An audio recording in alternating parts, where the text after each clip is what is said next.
সংশোধনীসমূহ উত্থাপন করুন।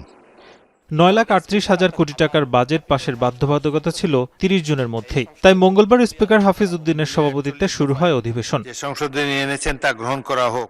বাজেট পাশের প্রক্রিয়ায় 2026-27 অর্থ বছরের দায়যুক্ত ব্যয় ছাড়া অন্যান্য ব্যয় সম্পর্কিত মঞ্জুরি দাবির উপর ভোট হয়। এবারের বাজেটে মোট 59টি মঞ্জুরি দাবি ছিল। এসব দাবির বিপরীতে 43 জন সংসদ সদস্য মোট 1,343টি ছাঁটাই প্রস্তাবের নোটিশ দেন। সেই সংশোধনীগুলো যদি সরকার বা মাননীয় মন্ত্রী যদি গ্রহণ করতেন, আমরা আরো খুশি মনে আরো সাদরে হয়তো এই আইনটাকে সমর্থন করতে পারতাম।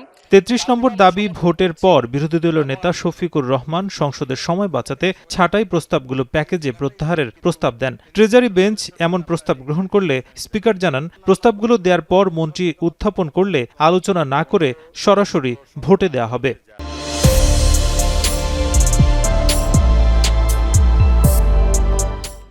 যেহেতু এই রেওয়াজ এবং এই আলোচনা গ্রহণ হওয়ার সম্ভাবনা নাই, সেই কারণে আমরা মূল্যবান সময়টা বাঁচাইতে পারি কিনা, আমাদের কোনো সুযোগ আছে কিনা যে আমাদের দেওয়া এই ছাঁটাই প্রস্তাবগুলো আমরা আমরা প্রত্যাহার করে নিলাম, তাহলে বোধহয় কাজটা সহজ হয়।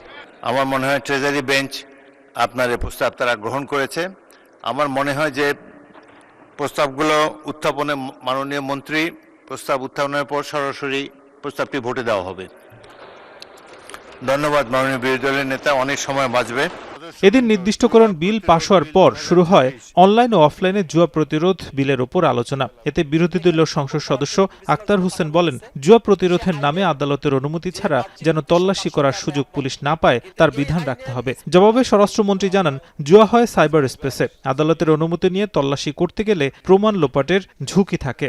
যদি কোনো একটা কর্তৃপক্ষকে আদালতের অনুমতি ছাড়া এই ধরনের সুযোগ দেওয়া হয়, সরকার হয়তো মিসইউজ করতে চায় না, কিন্তু সেই কর্তৃপক্ষ যদি আইনটাকে মিসইউজ করতে চায়, তাহলে নাগরিকদের যে অধিকার সেটা খর্ব হতে পারে। মাননীয় স্পিকার, আদালতের অনুমতি নিয়ে তল্লাশি করার যে সময়টা, সেই সময়ের মধ্যে সেই প্লেস অফ অকারেন্স এবং সেই যে ক্রাইম সংগঠনের এটা তার মধ্যে অপসারণ হয়ে যাওয়ার সম্ভাবনা আছে।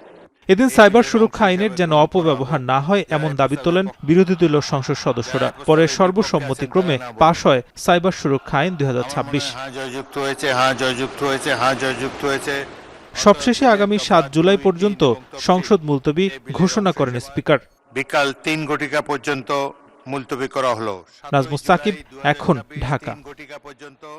মুলতবি করা হলো। আপনাদের